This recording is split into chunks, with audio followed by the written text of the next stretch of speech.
അപ്പോൾ നമ്മൾ നമ്മുടെ തിരുവനന്തപുരത്ത് നിന്ന് ബാംഗ്ലൂർ, ഹൈദരാബാദ്, നാഗ്പൂർ, ഇനി നമ്മൾ നേരെ ബിലയിലോട്ട് പോവാണ്. ബിലയിൽ നിന്ന് വീണ്ടും തിരിച്ച് നമ്മൾ അലഹബാദ് വന്ന്, അലഹബാദിൽ നിന്ന്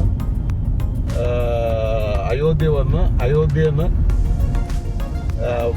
വാരണാസി വന്ന്, വാരണാസിയിൽ നിന്ന് നമ്മൾ ഗയ വന്ന്, ഗയയിൽ നിന്ന് കൽക്കട്ട വന്ന്, കൽക്കട്ടയിൽ നിന്ന് ഒറീസ വന്ന്, ഒറീസയിൽ നിന്ന് വിജയവാഡ, വിശാഖപട്ടണം, ചിറ്റൂർ, മധുര വഴി തിരുവനന്തപുരത്തേക്കുള്ള യാത്രയിൽ ഇപ്പോൾ വേണ്ട നമ്മൾ നാഗ്പൂരിൽ നിന്നും ബിലായിലേക്ക് പോകുന്നു.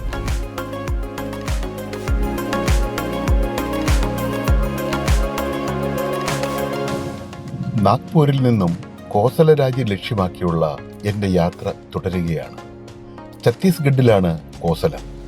അവിടെ അടുത്താണ് എൻ്റെ സഹോദരി ശിഖ ഉണ്ണികൃഷ്ണൻ താമസിക്കുന്നത്. ഏതാണ്ട് 4 മണിക്കൂർ 30 മിനിറ്റ് സമയം വേണമെന്ന് ഗൂഗിൾ പറയുന്നു.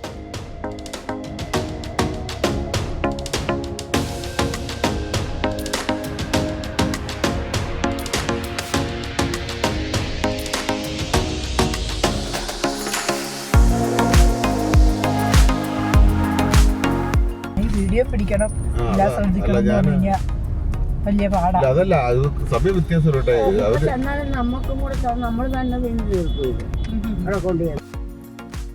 ക്യാമറ കൈകാര്യം ചെയ്യുന്നതിലുള്ള പ്രതിഷേധം ഇടയ്ക്കിടയ്ക്ക് ഭാര്യ പ്രകടിപ്പിക്കുന്നുണ്ട്.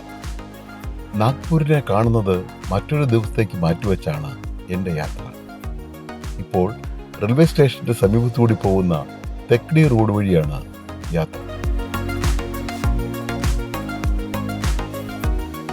നല്ല ഉയരത്തിലാണ് മെട്രോ കടന്നു പോകുന്നത്.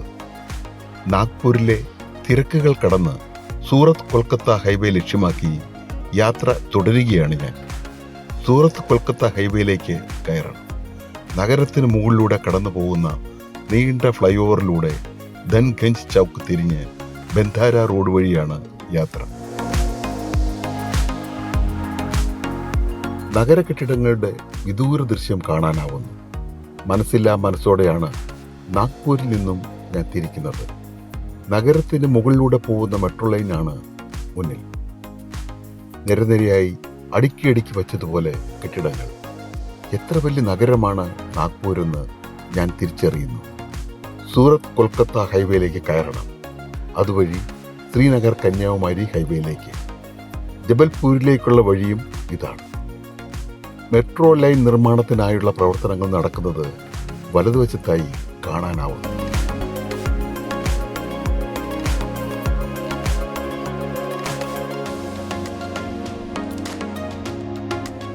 ഇടതുവശത്തായി ലോറികളുടെ നീണ്ട നിര. ഏതോ പുതിയ കെട്ടിട നിർമ്മാണം ഇടതുവശത്തായി നടക്കുന്നു. നഗരം വിട്ടതോടെ തിരക്കൽപ്പം കുറഞ്ഞിട്ടുണ്ട്. ഒരു പശു ഒന്നും അറിയാത്തതുപോലെ കുണുങ്ങി റോഡ് മുറിച്ച് കടന്നുപോയി. നേരെ മുന്നിലായി മറ്റൊരു ഹൈവേ കടന്നു പോകുന്നു. ലോറികൾ കുറവില്ല. ഇന്ത്യയെ നെടുകെ പിളർന്ന് കടന്നു പോകുന്ന റോഡാണ് ശ്രീനഗർ കന്യാകുമാരി പാത. നല്ല തണുത്ത അന്തരീക്ഷം, ചെറിയ മൂടലുണ്ട്. നാഗ്പൂർ റായ്പൂർ റോഡും ഇതാണ്. നീണ്ടുകിടക്കുന്ന പാതയിലൂടെ ആസ്വദിച്ച് വണ്ടി ഓടിക്കുകയാണ് ഞാൻ. പുതുതായി ടാർ ചെയ്ത പാത. ധാരാളം വ്യവസായശാലകൾ ഉള്ള നഗരമാണ് നാഗ്പൂർ. പല പല നിറങ്ങളിൽ അടുക്കടുക്കായി വച്ചതുപോലെ കെട്ടിടങ്ങൾ. വലിയ ഉയരത്തിലുള്ള കെട്ടിടങ്ങളൊന്നും കാണാനാവുന്നില്ല. കുറച്ചു ദൂരെയായി പച്ചപ്പ് കാണാം. കൃഷിയിടങ്ങളോ ചതുപ്പ് നിലങ്ങളോ ആവാം.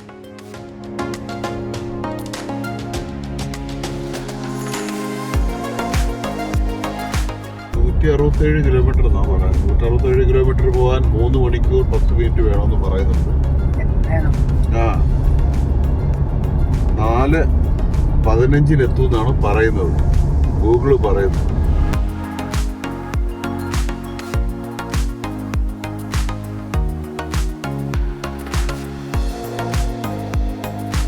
നോർത്ത് സൗത്ത് കോറിഡോറിലൂടെയാണ് യാത്ര. ഫ്ലൈ ഓവറുകളുടെ നിർമ്മാണം യാത്രയിലുടനീളം കാണാനാവുന്നുണ്ട്. സർവീസ് റോഡിലൂടെ വാഹനങ്ങൾ തുടർച്ചയായി പോകുന്നതിലൂടെ അന്തരീക്ഷം പൊടിപടലം നിറഞ്ഞിരിക്കുന്നു. തിരിച്ചു പോകുമ്പോൾ ഇതുപോലെ പോണമല്ലോ എന്ന് ഓർക്കുമ്പോൾ ഇതുവഴിയാണോ എന്ന് നോക്കണം നമ്മൾ. പ്രയാഗ്രാജ് ചെന്നിട്ടാണ് വേറെ റൂട്ടായിരിക്കും. കുറച്ച് ദൂരം എന്താണെന്നുണ്ടെങ്കിൽ ഈ റൂട്ടിലാണ്. ഏതോ ഒരു വണ്ടി പോയി വെള്ളം ഒഴിച്ചു കൊടുത്തിട്ടുണ്ട്. പക്ഷേ റോഡ് നിർമ്മാണത്തിന്റെ ഭാഗമാണെന്ന് തോന്നുന്നു വഴി തിരിച്ചുവിടുന്നു. ഇടതുവശത്തായി ലോറികളുടെ നീണ്ട നിര, അത് കിലോമീറ്ററുകൾ നീണ്ടു കിടക്കുകയാണ്. ചെറുവാഹനങ്ങളെ കടത്തിവിട്ട് ലോറികളെ മാത്രമാണ് തടഞ്ഞിട്ടിരിക്കുന്നത്.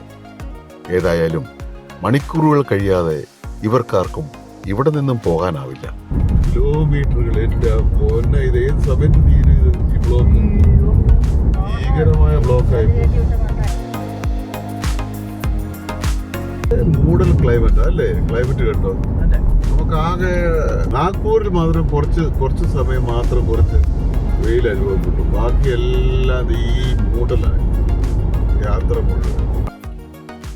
പുരാണങ്ങളിൽ പ്രതിപാദിക്കുന്ന കോസലം കാണുവാനാണ് ഞാൻ ഛത്തീസ്ഗഡിലേക്ക് പോകുന്നത്.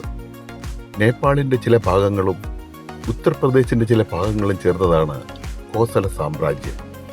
അയോധ്യയായിരുന്നു തലസ്ഥാനം. അയോധ്യ UP സംസ്ഥാനത്താണ് സ്ഥിതി ചെയ്യുന്നത്. മധ്യപ്രദേശ് സംസ്ഥാനത്ത് കോസല രാജാക്കന്മാരുടെ ഒരു കോളനി നിലനിന്നിരുന്നതായി പറയപ്പെടുന്നു. ഇതിനെ ദക്ഷിണ കോസലം എന്നാണ് വിളിക്കുന്നത്. അങ്ങോട്ടേക്കാണ് ഞാൻ അമ്മയുമായി പോകുന്നത്. ആ സ്ഥലം ഛത്തീസ്ഗഡിലാണ്. ശ്രീരാമന്റെ അമ്മ കൗസല്യ ജനിച്ചത് ഈ സ്ഥലത്താണെന്ന് പറയപ്പെടുന്നു. GST വന്ന ശേഷമേ, GST എന്ന് പറയുന്നത് എല്ലാ സംസ്ഥാനങ്ങൾക്കും വേണ്ടി ഒറ്റ ടാക്സ് ഉള്ള സംവിധാനമാണ്. അത് വന്ന ശേഷം ഈ ഓരോ സ്ഥലത്തും ചെക്കിങ്ങും കാര്യങ്ങളൊന്നും ഇല്ലായിരുന്നു. ഇപ്പൊ അത് ചെക്ക് ചെയ്യുന്നത് എന്തെങ്കിലും ഒരു ഇഷ്യൂ കാണും, എന്തെങ്കിലും സംഭവം കാണും. അതാണ് എല്ലാ ലോറികളെയും പിടിച്ച് ഒതുക്കി ഇടുന്നത്. വലിയ കണ്ടെയ്നർ ലോറികളല്ലേ, അതിനകത്തൊക്കെ ചിലപ്പോൾ എന്തെങ്കിലുമൊക്കെ കള്ളക്കടത്തും കാര്യങ്ങളൊക്കെ നടത്തുന്നുണ്ടാവാം.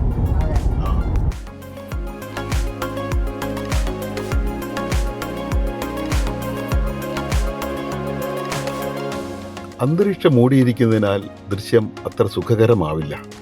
നീണ്ടുകിടക്കുന്ന റോഡ്, വശങ്ങളിൽ പച്ചപ്പ് നിറഞ്ഞിരിക്കുന്നു. വാഹനത്തിന്റെ വേഗം അറിയാതെ കൂടുന്നുണ്ട്. യാത്രയിൽ പലപ്പോഴും വേഗം 140 വരെ എത്തി. നോർത്ത് ഇന്ത്യൻ യാത്രകളിൽ ഇതുപോലെ സ്ത്രീകൾ മുഖം മുഴുവൻ മൂടി കണ്ണു മാത്രം വെളിയിൽ കാണിച്ച് യാത്ര ചെയ്യുന്നത് സ്ഥിരം കാഴ്ചയാണ്. പൊടി, മഞ്ഞ്, ചൂട് ഒക്കെ നോർത്ത് ഇന്ത്യയിൽ കൂടുതലാണല്ലോ. യാത്രയിൽ ഇടയ്ക്കിടയ്ക്ക് ടോൾ വരുമ്പോഴൊക്കെ ഭാര്യ അസ്വസ്ഥയാവും. പലയിടത്തും 100, 200, 300 ഒക്കെയാണ്. അത് പുള്ളിക്കാരത്തിക്ക് സഹിക്കാനാവുന്നതല്ല. അതിൻ്റെ പ്രതിഷേധം ഇടയ്ക്കിടയ്ക്കുണ്ട്. യാത്ര സുഖകരമായി ചെയ്യുവാൻ സാധിക്കുന്നത് നല്ല റോഡുള്ളത് കൊണ്ടാണെന്ന് പറഞ്ഞ് ഞാൻ സമാധാനിപ്പിക്കും. അല്ലെങ്കിൽ ഈ ചിലവാകുന്നതിൽ കൂടുതൽ ഡീസൽ മോശം റോഡിലൂടെയുള്ള യാത്രയിൽ ചിലവാകും എന്ന് പറയുമ്പോൾ ഒന്ന് തണുക്കും. ഞങ്ങൾ ഭിലായിൽ എത്തിയിരിക്കുന്നു. ദുർഗ് ബൈപ്പാസ് വഴിയാണ് ഇപ്പോഴത്തെ യാത്ര. ഈ ബൈപ്പാസ് വരുന്നതിന് മുമ്പ് നഗരത്തിരക്കുകൾക്കുള്ളിലൂടെ യാത്ര ചെയ്യണമായിരുന്നു. 6 വർഷം മുമ്പ് ഇതുപോലൊരു ആൾ ഇന്ത്യ യാത്രയിൽ ഞാൻ അതുവഴിയാണ് യാത്ര ചെയ്തത്. നഗരത്തിലെ ഫ്ളാറ്റുകൾ കാണാനാവുന്നു. ഭിലായിയുടെ വളർച്ചയ്ക്ക് ഭിലായ് സ്റ്റീൽ പ്ലാന്റിന് ഗണ്യമായ പങ്കുണ്ട്. ധാരാളം മലയാളികൾ താമസിക്കുന്ന സ്ഥലമാണ് ഭിലായ്. സ്റ്റീൽ പ്ലാന്റിൽ തന്നെ ധാരാളം മലയാളികൾ ജോലി ചെയ്യുന്നു.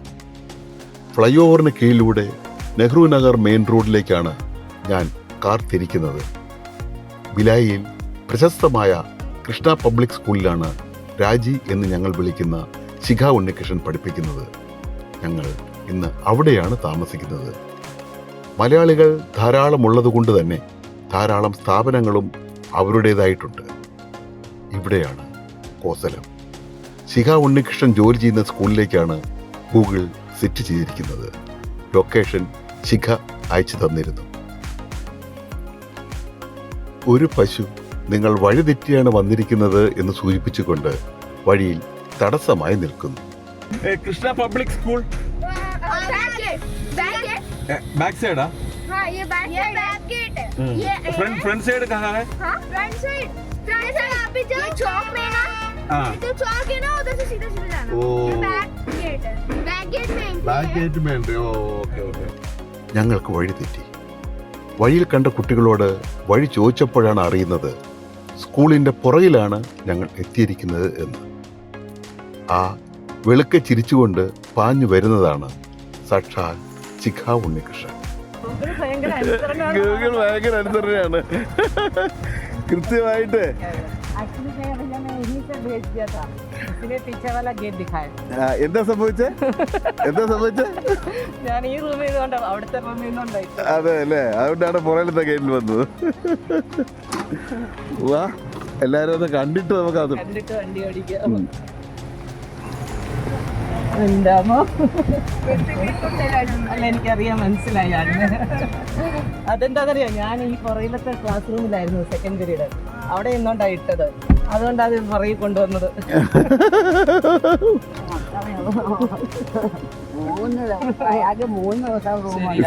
സിനിയെ കണ്ടില്ല ആള്. പുറകെ ഒരാളിരിക്കുന്നുണ്ടാ? കണ്ട് ഞാൻ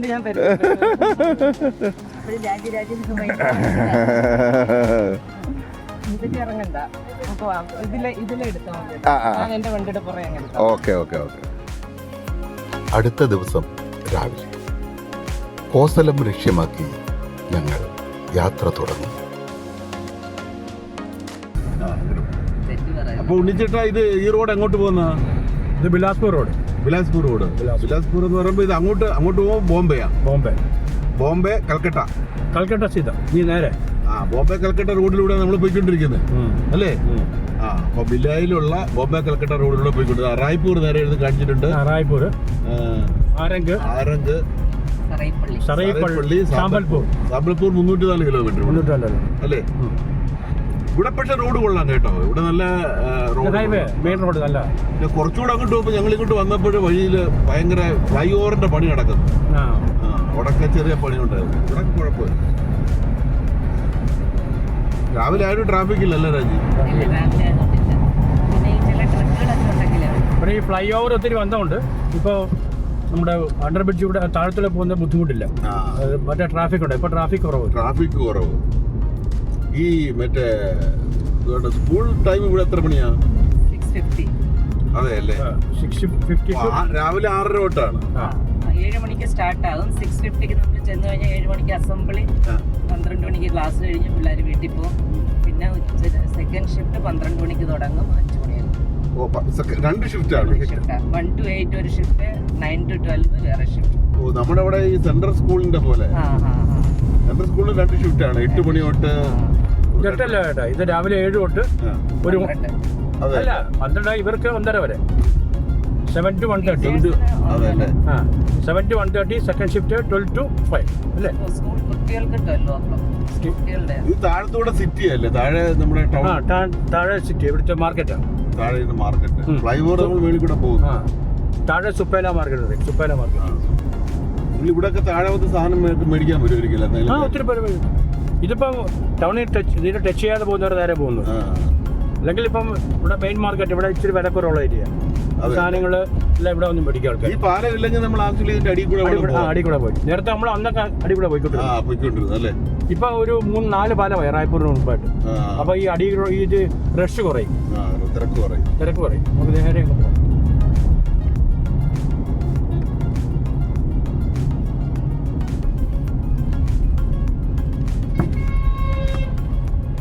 നമ്മള് ട്രെയിനിൽ പോകുന്നതിനെക്കാട്ടിൽ കാറിൽ യാത്ര സുഖം അല്ലേ? കാണാം.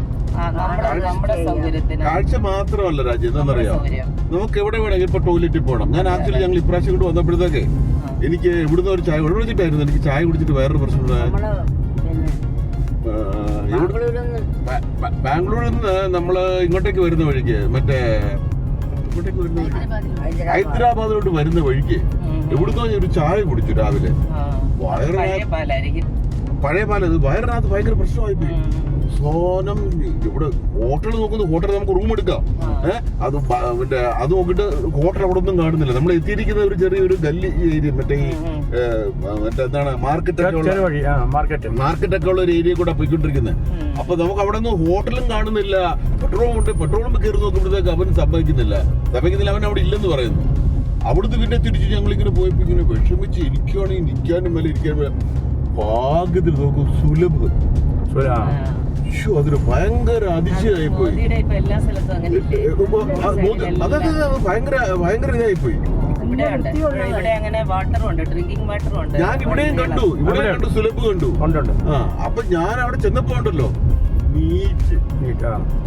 വൃത്തി, ഭയങ്കര സോപ്പ്, ഹാൻഡ് വാഷ് വെച്ചിരിക്കുന്നു, എല്ലാ സംവിധാനങ്ങളും. പക്ഷേ വേറെ എന്തുണ്ടെങ്കിലും ഉണ്ടല്ലോ ചേട്ടാ, ഇവിടുത്തെ ലോക്കൽസ് അത് മിസ്യൂസ് ചെയ്യും. അതുകൊണ്ടല്ലോ കയറി അത് നശിപ്പിക്കുക. വെള്ളം അത് ബാത്റൂം ലാറ്ററിൽ പോയി കഴിഞ്ഞാൽ വെള്ളം ഒഴിക്കില്ല. സുലഭ് ഒരു നല്ലൊരു സംഭവമാണ് കേട്ടോ, നമ്മളത് അനുഭവിച്ചതുകൊണ്ട്. പക്ഷെ അത് സുലഭില് ഒരാളെ മെയിൻറ്റെയിൻ ചെയ്യുന്ന ഒരാളെ കാണാം ഇവിടെ. അതാണ് ഈ യാത്രയിലെ ഏറ്റവും വലിയ പ്രത്യേകതയാണ്. നമുക്ക് എന്തെങ്കിലും പ്രശ്നം, ഇപ്പൊ ട്രെയിനാണെങ്കിൽ ഫസ്റ്റ് ഡേയിൽ ട്രെയിൻ ഓക്കെ, അയ്യോ അടുത്ത ദിവസം തൊട്ട് അവിടെ നിന്ന് കാണും, പിന്നെ നമുക്ക് കേറാൻ പറ്റാത്തൊരവസ്ഥയാണ്. ഇത് നമ്മുടെ ഇത് രണ്ടാമത്തെ പവർ ബ്രിഡ്ജാണ്, ഇത് പവർ ഹൗസിലാണ്. അപ്പൊ ഇതിനകത്ത് നമുക്ക് ഇഷ്ടമുള്ള സ്ഥലത്ത് നമുക്ക് നിർത്താം, ഇഷ്ടമുള്ള ഫുഡ് കഴിക്കാം. അഥവാ നമുക്ക് എന്തെങ്കിലും അസ്വസ്ഥത വന്നോ നമുക്ക് നിർത്തി റൂം എടുത്ത് അവിടെ താമസിക്കാം. അങ്ങനെ റിലാക്സ് ചെയ്ത് പോകാൻ ഇത് തന്നെയാണ്. ടൈം ഉള്ളവർക്ക് സുഖം, വണ്ടിക്കകത്ത് സമയമുള്ളവർക്ക് പോകാൻ സൗകര്യം കാറ് തന്നെയാണ്. ഇൻട്രസ്റ്റ് വേണം. അനിയ ഓടിക്കത്തില്ല. എനിക്കാണെങ്കിൽ ഓടിക്കും തോറും ഭ്രാന്ത് കയറും. പിന്നെ പോകണം. ഞാൻ പറഞ്ഞില്ല, എന്റെ കൂടെ ഒരു ഫ്രണ്ട് കീർത്തി എന്ന് പറഞ്ഞ അവൾ ഓടിക്കും നല്ല ഭംഗിയായിട്ട്, ഹസ്ബൻഡിനെ കെട്ടി എന്നിട്ട് അവൾ ഓടിക്കും. പിന്നെ അങ്ങേരും ഓടിക്കും, ഇപ്പൊ മോള് ഓടിക്കാൻ തുടങ്ങി. അതുകൊണ്ട് അവരില്ലേ ഫാമിലി ആയിട്ട് പോകുമ്പോൾ എല്ലാവരും മാറി ബാംഗ്ലൂർ, കർണാടക, പൂന, നമ്മുടെ കന്യാകുമാരി, ആ വഴിക്കും കുപ്പുവിന്റെ കല്യാണത്തിനും വരാനിരുന്നതായിരുന്നു. അപ്പൊ ആ കൊച്ചിന് പൂനെയിൽ അഡ്മിഷനായി. ഇതെനിക്ക് ഒരു പാഷൻ പോലെ. കാര്യം എനിക്ക് ഞാൻ തന്നെ ഓടിക്കണം, അതാണ് എന്റെ ഏറ്റവും വലിയ പ്രത്യേകത.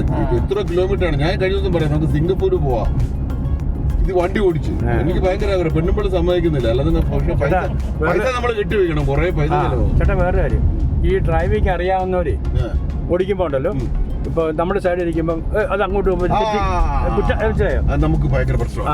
എനിക്ക് ഭയങ്കര പ്രശ്നമാണ്. അപ്പൊ ഒരാൾ ഓടിക്കും, നമ്മുടെ വണ്ടി നമ്മൾ ഓടിക്കുമ്പോൾ പ്രശ്നമില്ല, ഒരു പ്രശ്നമില്ല. അത് വേറെ ആൾ ഓടിക്കുമ്പോണ്ടല്ലോ അയ്യോ അത് അങ്ങോട്ട് തെറ്റി ഇങ്ങോട്ട് തെറ്റി തോന്നും. നമ്മൾ ഈ വോൾവോ ബസ്സിനകത്തൊക്കെ ചിലപ്പോൾ യാത്ര ചെയ്യും, ഞാൻ ഉറങ്ങത്തില്ല. ഞാനിങ്ങനെ കണ്ണു വീഴ്ച ഇങ്ങനെ നോക്കിക്കൊണ്ടിരിക്കും. നമ്മുടെ പെണ്ണുമ്പിള്ള ബസ്സിനകത്തോട്ട് കയറും, ഊർക്കം വിളിക്കുന്നത് ഉടനാണ്. പുള്ളിക്കാരത്തേക്ക് ബസ് എന്നെക്കാട്ട് വിശ്വാസമാണ് വേറെ ഡ്രൈവർമാരെ. അതുകൊണ്ടാകത്തില്ല, എന്തായാലും 2 പ്രാവശ്യമായിട്ട് കറങ്ങുന്നതല്ലയോ, അങ്ങനെ വരത്തില്ല. ഇപ്പൊ അറിയാം. പിന്നെ അത് തന്നെയല്ല, ഞാനിപ്പം അതിന്റെ ഇപ്പുറത്തിരിക്കുന്ന ആള് ട്രെയിനിലോട്ട് കേറിയാ മതി, ഞാൻ ഉറങ്ങത്തില്ല. മുടിച്ചേട്ടൻ ട്രെയിനിൽ കേറുന്നത് ഉറങ്ങാനും കഴിക്കാനും ആന്ന് വിചാരിക്കും. അല്ല ചേട്ടാ, വീട്ടില് നമുക്ക് സ്വസ്ഥമായിട്ട് ഉറങ്ങാൻ പറ്റില്ല. ഇതാ പോലെ കഴിക്കാൻ സ്വസ്ഥത തരുന്നില്ലേ ഉറങ്ങാൻ. അല്ല വീട്ടിൽ നമുക്ക് 100 പണികൾ ടെൻഷനുണ്ട്, ഇതാകുമ്പോ ഒന്നുമില്ലല്ലോ. വന്നാൽ കഴിക്കുക കിടന്ന് ഉറങ്ങുക, നമ്മുടെ പരിപാടി ചെയ്തേ ഉള്ളൂ. പിന്നെ ഇടയ്ക്ക് ആരെങ്കിലും വന്നാൽ കൂട്ടുകാരായാലും വണ്ടി തൊട്ട് സംസാരിച്ച് ഉറങ്ങിയിരിക്കും. ചെടി പോണോ വരമേ, ഇങ്ങനെയൊക്കെ കാണുമ്പോഴത്തേക്ക് വാങ്ങിക്കാൻ തോന്നും. ഇത് കൊണ്ട് വിൽക്കാൻ കൂടെ ഈ ചേട്ടനെ വണ്ടി ഓടിക്കാൻ ഭ്രാന്തെന്ന് പറഞ്ഞ പോലെ ഇതിന് ഭ്രാന്ത. ചെടിപ്രാന്ത് അല്ല, അതുകൊണ്ട് വീട്ടിൽ വന്നാൽ കാണാനുണ്ട്. 3 നിലയിലും നമ്മള് പല പച്ചക്കറിയും പൂക്കളും ഒക്കെ വെച്ചിരിക്കല്ലേ. അമ്മയ്ക്ക് നിങ്ങൾ എന്തിനാ ഇങ്ങനെ വെക്കുന്ന, ആര് കാണും, നിങ്ങളല്ലേ കാണുന്നുള്ളത്. നമ്മുടെ സന്തോഷം അത് മതിയല്ലോ. ഞാൻ പറഞ്ഞത് ഞങ്ങളുടെ ഒരു സന്തോഷം, എന്തേലും വേണ്ടേ സന്തോഷിക്കേ. അല്ല പുറത്ത് വയ്ക്കാൻ സൗകര്യം കുറവാ, ചട്ടന്റെ കുളത്തിലങ്ങ് ചെയ്യാന്ന് വെച്ചാൽ എന്ത് ചെയ്യണം. വേറെ ആരും കാണുമ്പോൾ ഉള്ള കുഴപ്പമെന്ന് പറയാം, പൂവ് കണ്ട് ആൾക്ക് പറിച്ചോണ്ട് പോകണം തോന്നും. നമ്മള് കഷ്ടപ്പെട്ടു. നമ്മുടെ പഴയ വീട്ടിലേ അതിന്റെ മുകളിൽ ഇപ്പോഴും ഒരു 10-25-30 ചട്ടി ഇപ്പോഴും അത് വലിയ ചട്ടികളാ, അതൊക്കെ അത് എപ്പോഴും എടുത്തിട്ടില്ല. അതിന്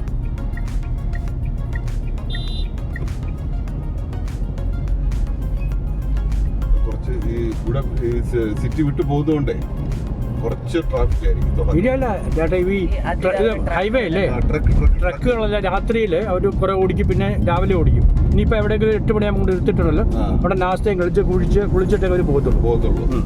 പറയണേ നാസ്തയൊക്കെ റെഡി അല്ലേ? 7:45.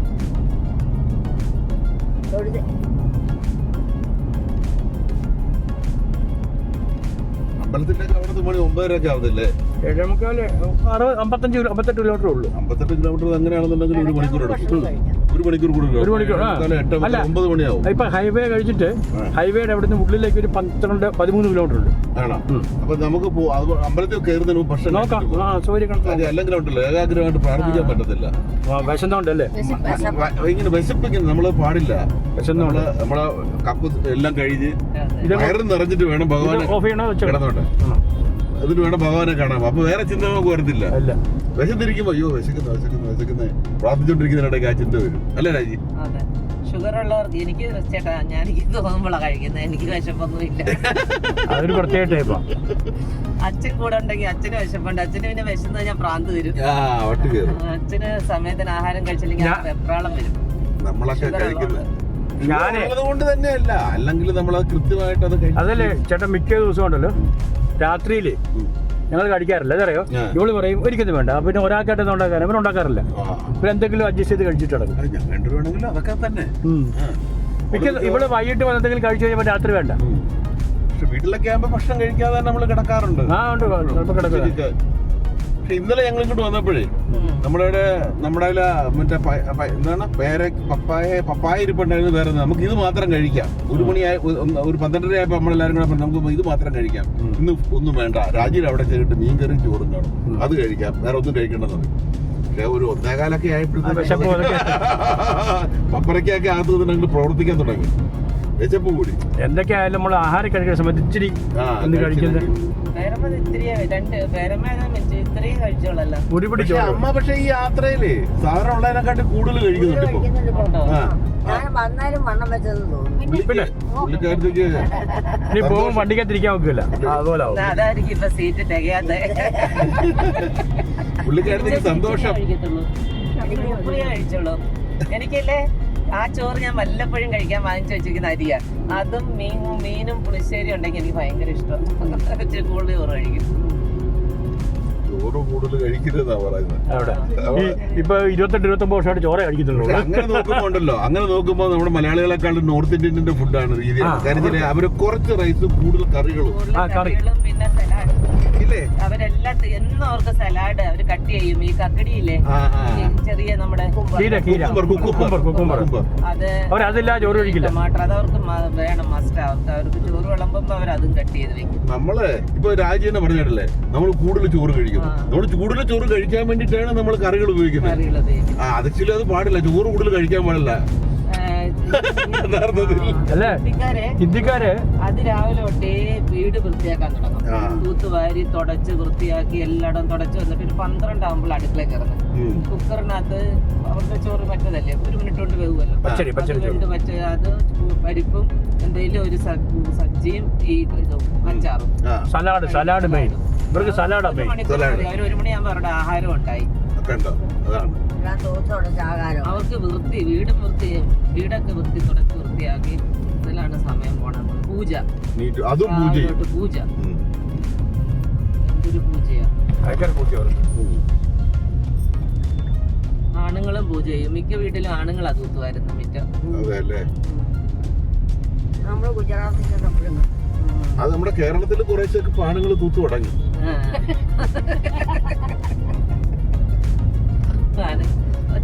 കേരളത്തിലെ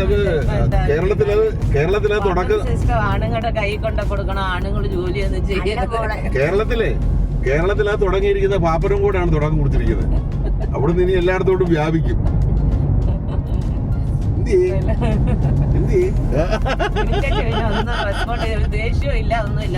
ശാന്ത സ്വരൂപിണി. ഞാൻ പറയും പേര് ശാന്തമ്മ എന്നിട്ടാ മതിയായിരുന്നു.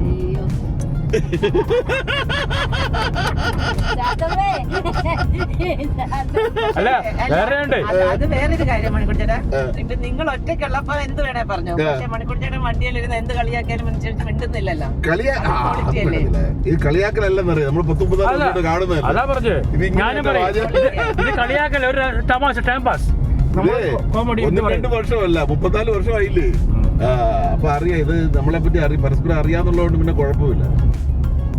മിനി ചേച്ചിയെ പറ്റിയൊക്കെ അവക്കറിയാം. അല്ലെങ്കിലും ദേഷ്യമൊന്നും കാണിക്കത്തൊന്നുമില്ല. എന്റെ അടുത്താണെങ്കിലും ദേഷ്യമൊന്നുമില്ല. ഉള്ള പ്രശ്നങ്ങളൊന്നും വിളിക്കും. ശാന്തതയാണ് പൊതുവെ. അവിടെ ഒരു കുഴപ്പമില്ല. ശാന്തതയാണ് ജീവിതത്തിലെ മെയിൻ. ശാന്തമ്മ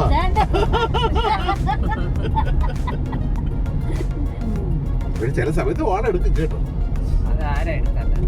രാജി വരെ ഈ പറഞ്ഞ രാജി വരെ വാളെടുക്കും. ഞാൻ എന്തെങ്കിലുമൊക്കെ റബ്ബർ വെച്ച് ഇങ്ങനെ തടുത്ത് വെക്കും. എപ്പോഴാ വെട്ടുള്ളൂ അറിയാമല്ലോ. നമ്മള് ഈ ദേഷ്യം വരണം. അത് നമ്മുടെ എല്ലാം വേണം. ദേഷ്യം വേണം, സങ്കടം വേണം, എല്ലാ വികാരങ്ങളും നമുക്ക് വേണം. എനിക്ക് ദേഷ്യമൊക്കെ ഉണ്ട്. ദേഷ്യമൊക്കെ ഉണ്ട്. പിന്നെ അതിങ്ങനെ അടിച്ചമർത്തുമ്പോഴാണ് ഹാർട്ടിന്റെ പ്രശ്നമുണ്ടോ.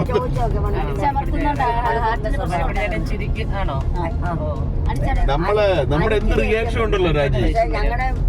മുഖത്തത് കാണുകയും ചെയ്യും. മണിക്കുട്ടൻചേട്ടന്റെ മുഖത്തത് കാണത്തില്ല. പക്ഷെ സംഭവം എന്താണെന്നറിയാമോ, നമ്മുടെ എല്ലാ വികാരങ്ങളും നമ്മൾ പ്രകടിപ്പിക്കണം എന്ന് പറയാം. പ്രകടിപ്പിച്ചില്ലെങ്കിൽ അത് വേറെ രീതിയിൽ റിയാക്ട് ചെയ്യും. അതെ നമ്മൾ പറയാണ്ട് ഈ ചിരിക്കുന്ന നമ്മൾ ലൈഫ് കൂട്ടുന്ന പറയും നമ്മുടെ ഇത്. ചിരിക്കുക, എന്തെല്ലാം ചിരിച്ച് പ്രതികരിക്കണം. അയ്യോ തീർച്ചയായും. അനുചേട്ടന് ചിരിയും കുറവാ. ചിരി കുറവാ. അവനും അമക്കി വയ്ക്കലാണ് കൂടുതലും. അത് ശരിക്കും ദോഷം ചെയ്യും. അവൻ നമ്മുടെ മോചന്റെ ഒക്കെ ഒരു ചേട്ടനുണ്ടായിരുന്നു, കുട്ടപ്പ ചേട്ടൻ എന്ന് പറയും. ചേട്ടന്റെ രീതി, ചേട്ടനധികം സംസാരവും ആവശ്യത്തിന്. മദ്രാസിലെ ഭാസ്കർ ചേട്ടന്റെ ചേട്ടൻ ഒരാളുണ്ട്. അതിന് 10-18 വയസ്സായപ്പോ മരിച്ചു. 20 വയസ്സായി. അതെല്ലാം പ്രതികരിക്കുന്ന ഒരു ചേട്ടനായിരുന്നു പറഞ്ഞത്.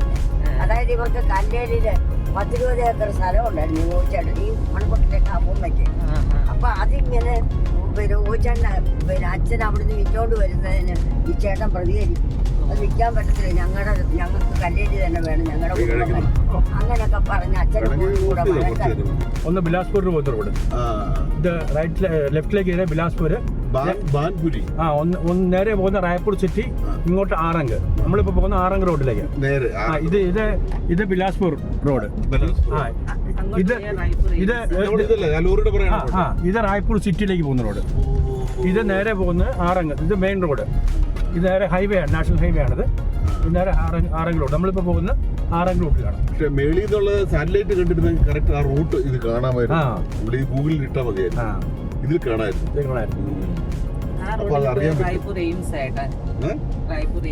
ഇവിടെ അടുത്താ ഇവിടെ അങ്ങോട്ട് റായ്പൂർ എയിംസ് ആണ്. സ്റ്റാർട്ടിങ് തന്നെ റായ്പൂർ എയിംസ് ഹോസ്പിറ്റലാണ്. നമുക്ക് തിരിച്ചു വരുമ്പോ ഇതിനകത്ത് റൂട്ട് ഇത് കേട്ടോ. അപ്പൊ ഇതിനകത്ത് നമുക്ക് കാണാം മേളിൽ നിന്നുള്ള എയർപോർട്ട് റോഡായത്. എയർപോർട്ട് റായ്പൂരിലല്ലേ? റായ്പൂർ എയർപോർട്ട്. നമ്മൾ എയർപോർട്ട് ഇല്ലല്ലോ. ഇല്ല. ഇപ്പൊ നമ്മള് റായ്പൂർ പോകുന്നില്ലയോ? നമ്മള് ലെഫ്റ്റിലേക്ക് തന്നെ റായ്പൂർ എയർപോർട്ട്. നമ്മൾ പോകുന്ന ഇപ്പം സ്ഥലം അവിടുന്ന് ജസ്റ്റ് ഓപ്പോസിറ്റ് റൈറ്റിലേക്ക് ഇട്ടാണ്. ഇവിടുന്ന് റൈറ്റിലേക്ക് ഇരിഞ്ഞാൽ നമ്മൾ പോകുന്ന സ്ഥലം, നമ്മൾ പോകുന്ന ചന്ദ്പൊരി ലെഫ്റ്റിലേക്ക്, റൈറ്റിലേക്ക് ഇത് എയർപോർട്ട്. അവിടെ ഒരു രാമക്ഷേത്രം ഉണ്ട്. നമുക്ക് തിരിച്ചു വരുമ്പോൾ അവിടെ കയറാം. രാമന്റെ നമ്മളിപ്പോ ഫുഡ് കഴിക്കുന്നത് എവിടെയാണ്? എത്ര മണിയായി? മണി 8:30. അവിടെ അങ്ങോട്ട് അവിടുത്തെ കുറച്ചുള്ളൂ. സൈഡിൽ ഇരിക്കാവുന്ന സ്ഥലങ്ങളില്ലേ? ഉണ്ട്. ഇനി ഒരു 12 കിലോമീറ്റർ ഉണ്ട്. ഉണ്ടല്ലേ? 10 മിനിറ്റ്. അവിടെ നമുക്ക് ലെഫ്റ്റിലേക്ക് തിരിയുണ്ട്. അവിടെ നമ്മൾ ഇത് കഴിച്ചിട്ട് പോയി കുളിയെല്ലാം കൂടെ കഴിച്ചു കഴിഞ്ഞാൽ ഇത് റൈറ്റ് സൈഡിൽ എന്തോ, ഇത് ഹോട്ടലാണോ? ഇത് വലിയ ഹോട്ടലാണ്. ഇത് താജ് ഹോട്ടൽ പോലെ ഇരിക്കുന്നില്ല. ഇത് നമുക്കിനി ഇങ്ങോട്ടാ തിരിയുണ്ട്. വിധാൻസഭയുടെ അവിടെ തിരിയേണ്ടത് മന്ത്രാലയത്തിന്റെ അവിടെ. ഇവിടെ നേരെ പോയി കഴിഞ്ഞാൽ എയർപോർട്ട് അല്ലേ? ലെഫ്റ്റിലേക്ക്. Left airport. നമ്മൾ പോകേണ്ട ലെഫ്റ്റിലേക്കാണ്. അല്ല, ഓപ്പോസിറ്റ് റൈറ്റിലേക്ക്. അല്ല, നമ്മൾ ലെഫ്റ്റിലേക്ക്. റൈറ്റിലേക്ക് പോകണം. എയർപോർട്ട് പോകും. ഈ സ്ഥലത്തിന്റെ പേര് റായ്പൂർ. ഇത് റായ്പൂർ ആരങ്ക് റോഡ് അല്ലേ? ഇത് ഇഡലിയാണോ? ഇഡലി അല്ലേ?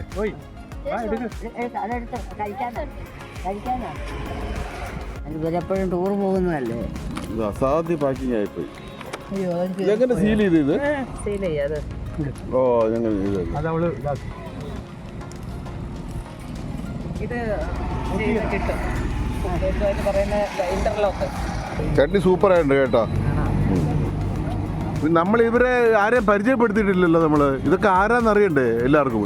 ആ ഇത് ശ്രീകുമാറിന്റെ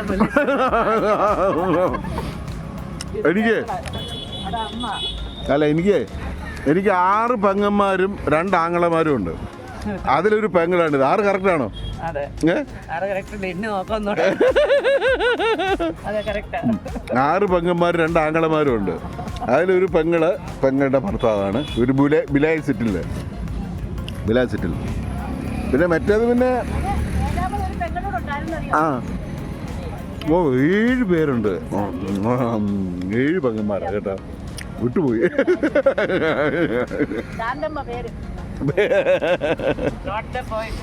പേര് ശാന്തമ്മ. ഇപ്പൊ നടന്നതേ ഒരു ഭക്ഷണം കഴിപ്പായിട്ട് എനിക്ക് തോന്നിയില്ല, ഒരു യുദ്ധമായിട്ടാണ് എനിക്ക് തോന്നുന്നത്. ഞാൻ നോക്കിയ വീഡിയോ എടുത്തോണ്ടിരുന്നാണ് തന്നെ പാത്രം എടുത്തിട്ട് പറക്കി ഒരു യുദ്ധം നടന്നതായിട്ടാണ് എനിക്ക് തോന്നിയത്. വിശപ്പ് മൂത്ത് ആക്രാന്തം പൂണ്ട് അവിടെ എല്ലാരും തന്നെ പാടിയിരിക്കുന്നു. എനിക്കാണെങ്കിൽ കരിഞ്ഞു തുടങ്ങി. യാത്ര ചെയ്യുമ്പോൾ നമ്മൾ ഉദ്ദേശിക്കുന്നതിൽ കൂടുതൽ കഴിക്കും. അതെ.